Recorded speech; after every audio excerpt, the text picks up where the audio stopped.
एक बात खास ध्यान देने की है कि यह मानव शरीर केवल अपना कल्याण करने के लिए ही मिला है। धन कमाना और भोग भोगना यह मनुष्य शरीर का वास्तव में प्रयोजन है ही नहीं। भोग भोगना तो हर एक योनि में होता है। देवताओं से लेकर नरकों में पड़े हुए जंतुओं तक के लिए भोग मिलते हैं। कुत्ते, गधे, सूअर आदि को भी तो सुख मिलता है, परंतु मनुष्य शरीर सुख भोगने के लिए, ऐशो आराम करने के लिए है ही नहीं। दुख भोगने के लिए भी यह मनुष्य शरीर नहीं है। सुख की मुख्यता स्वर्ग में रहती है और दुख की मुख्यता नरकों में रहती है। ऐसा हमारा प्राचीन काल से ही मानना है। मनुष्य शरीर में सुख और दुख दोनों ही आते हैं, परंतु मनुष्य शरीर सुख और दुख दोनों से ऊंचा उठकर अपना कल्याण करने के लिए अर्थात मोक्ष की प्राप्ति के लिए ही मिला है। एक बहुत ही मार्मिक बात है, मनुष्य को जितनी सुख सामग्री मिलती है वह केवल दूसरों का हित करने के लिए ही मिलती है, और जितनी दुख सामग्री मिलती है वह केवल सुख बुद्धि हटाने के लिए ही मिलती है। ये दो बातें खूब सोचने की है।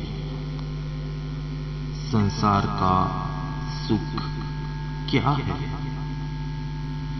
जिस वस्तु की हमें चाहना होती है वह वस्तु मिल जाए तो उससे सुख होता है। जैसे धन की लालसा हो तो धन मिलने से सुख होगा। जोरदार अगर हमें भूख लगी हो तो भोजन मिलने से सुख होगा। अगर हमें जोरदार प्यास लगी हो तो जल मिलने से सुख होगा।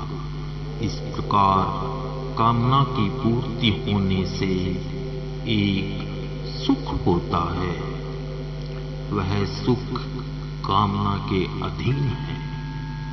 अगर जोरदार भूख न हो और भोजन बहुत ही बढ़िया मिल जाए तो हमें सुख नहीं होता। मन में लोभ नहीं होगा तो धन के मिलने से भी सुख नहीं होगा। मेरा तात्पर्य यह है कि जिस चीज के न मिलने से दुख होगा उस चीज के मिलने से ही हमें सुख होगा। इस संसार के जितने संयोग हैं उनमें पहले दुख होगा तभी उनसे सुख मिलेगा। अगर हमें दुख ही नहीं होगा तो संसार के पदार्थ, अगर हमें दुख नहीं होगा तो संसार के पदार्थ सुख नहीं देंगे। अतः सुख का कारण दुख हुआ और उस सुख के बाद में भी दुख जरूर होगा। जैसे धन मिलने से सुख होता है और धन जब चला जाता है तो हमें दुख होता है। अनुकूल सामग्री मिले तो सुख होता है और वह नष्ट हो जाए तो दुख होता है। जब सुख आता है तो अच्छा लगता है और जाता है तो बहुत बुरा लगता है। ऐसा हमारा सभी का अनुभव है। इसी तरह जब दुख आता है तो बुरा लगता है और जाता है तो हमें अच्छा लगता है।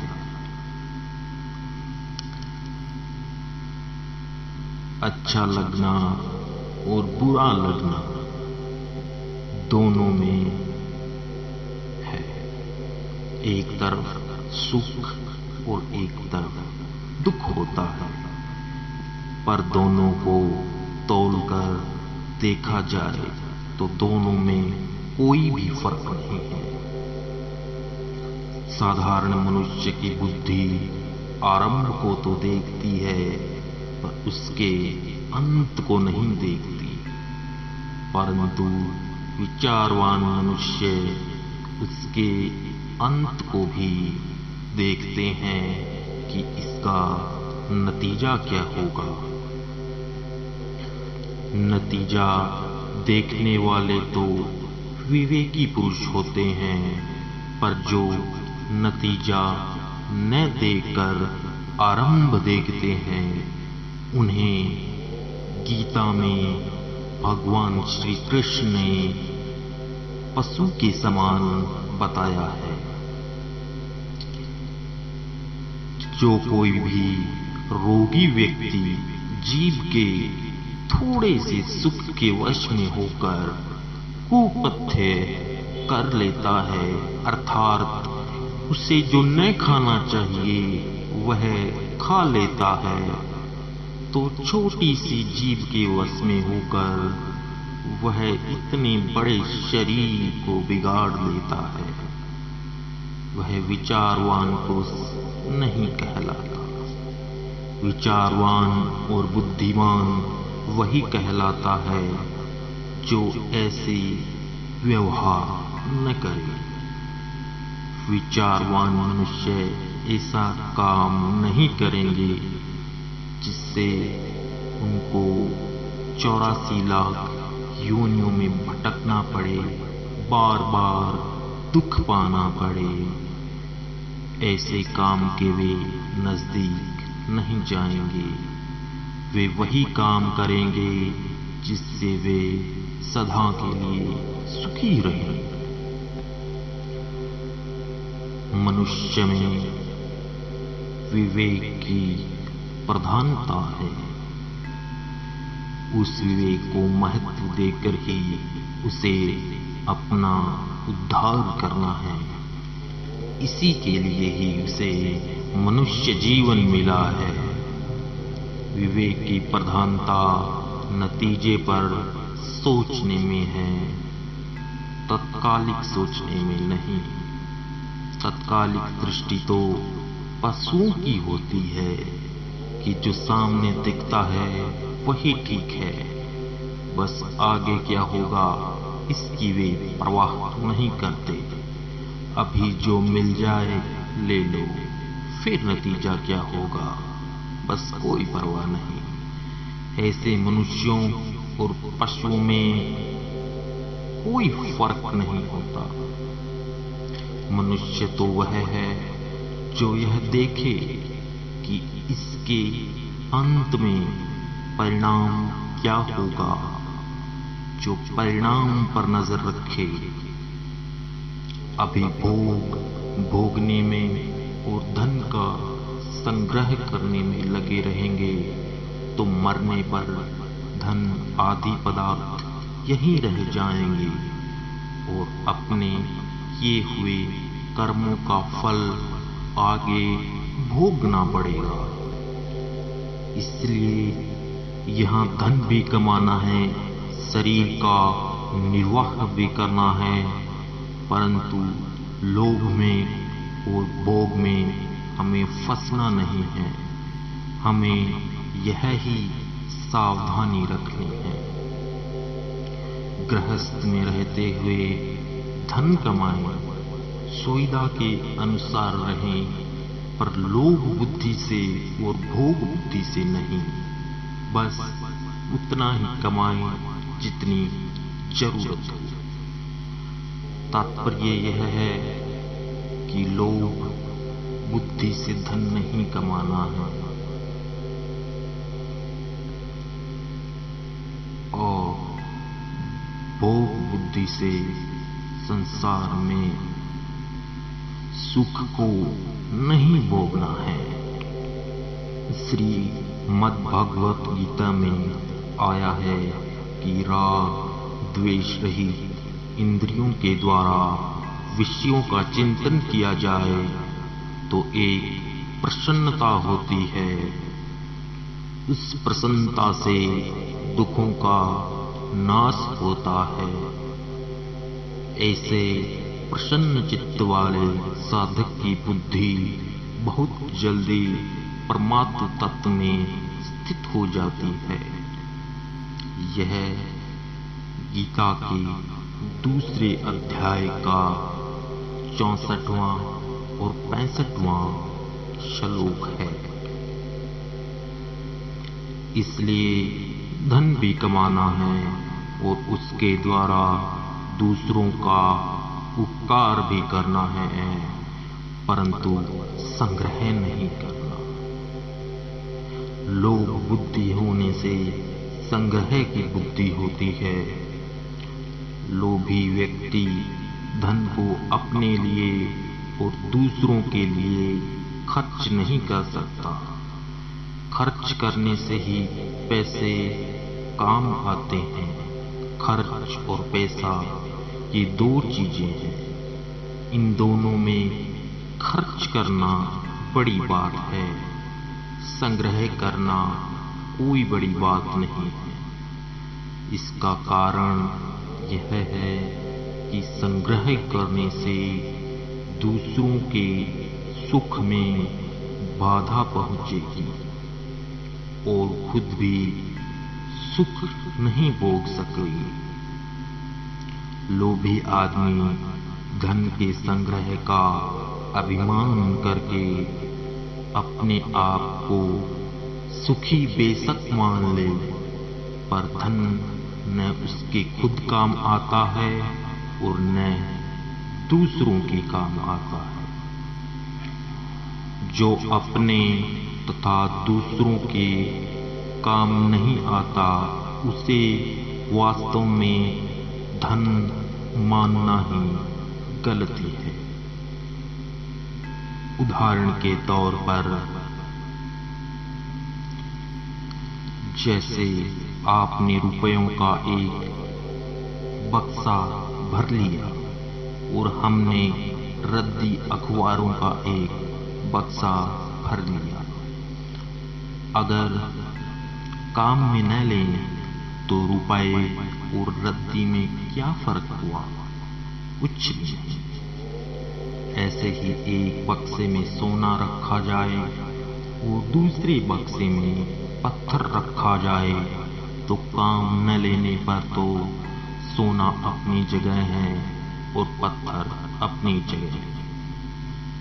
और अगर दोनों को ही काम में न लिया जाए तो पत्थर और सोने में कोई भी फर्क नहीं है। इससे सिद्ध होता है कि ये चीजें खर्च करने से ही काम आती हैं, संग्रह करने से नहीं। नहीं तो छोड़कर मरना पड़ेगा ही। अब ज्यादा धन छोड़कर मर गए तो क्या, और थोड़ा धन छोड़कर मर गए तो क्या। इसलिए अपने साथ उसका संबंध तो रहेगा नहीं। इसलिए आप अपने पास जो वस्तुएं हैं उनको यथा योग्य खर्च करो। खर्च करने से वे अपने काम भी आएगी और दूसरों के काम में भी आएगी। रुपए आदि वस्तुओं को यूं ही नष्ट करना भी मनुष्यता नहीं है और उनका केवल संग्रह करना भी मनुष्यता नहीं है। यथा योग्य जहाँ चाहिए वहाँ खर्च करना है और न्यायपूर्वक धन का उपार्जन करना है, यही मनुष्यता है। हमें लोभ में नहीं फंसना है। निर्वाह के लिए भोजन करना है जिससे शरीर ठीक रहे। स्वाद के लिए भोजन कभी भी मत करना। भगवान का भजन भी करें, संसार की सेवा करें, घर का काम धंधा भी करें। इसलिए शरीर को ठीक रखना है। अगर भोगों में ही लग जाएंगे तो भोग भोगते शरीर खराब हो जाएगा, किसी के काम के लायक भी नहीं रहेगा। पारमार्थिक उन्नति तो कर ही नहीं सकेंगे, लौकिक काम धंधा भी नहीं होगा, भगवान का नाम भी न ले सकेंगे। कारण कि रोगी शरीर से कुछ भी सेवा नहीं हो सकती। पदार्थों का संग्रह करना और भोग भोगना ये असुरों के लक्षण हैं, मनुष्यों के लक्षण नहीं है। यह आसुरी संपत्ति है जो कि बांधने वाली है, अर्थात निबंधायासुरी मता। यह गीता में आया है 16वें अध्याय का श्लोक संख्या 5। मनुष्य को यह होश रखना चाहिए कि केवल संग्रह करने के लिए नहीं कमाना, केवल भोग भोगने के लिए, ऐशो आराम करने के लिए नहीं कमाना है, किंतु अपना निर्वाह मात्र करके पारमार्थिक और लौकिक व्यवहार में उसका सदुपयोग करना है। परमार्थिक उन्नति करनी है, दूरदृष्टि रखनी है कि मरने के बाद हमारा कल्याण हो जाए, हमारी मुक्ति हो जाए। अगर पाप करते रहेंगे तो आगे नरकों में जाएंगे, 84 लाख योनियों में जाना पड़ेगा। इस पर बहुत विचार करने की आवश्यकता है। मनुष्य का खास उद्देश्य परमात्म तत्व को प्राप्त करना है, अपना कल्याण करना है। कल्याण क्या है? लाभ तो पूरा मिल जाए और नुकसान किसी तरह का ना हो।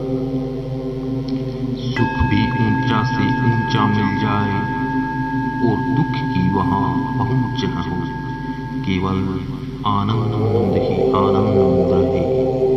इसी को कल्याण कहते हैं, मुक्ति कहते हैं, मोक्ष कहते हैं। इसको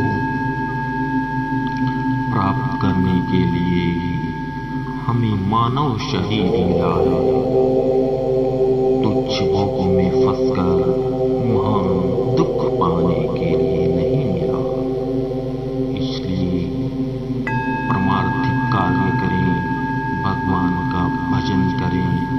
इस कार्य को बुढ़ापे के लिए न छोड़ें, क्योंकि कल का कुछ भी पता नहीं है।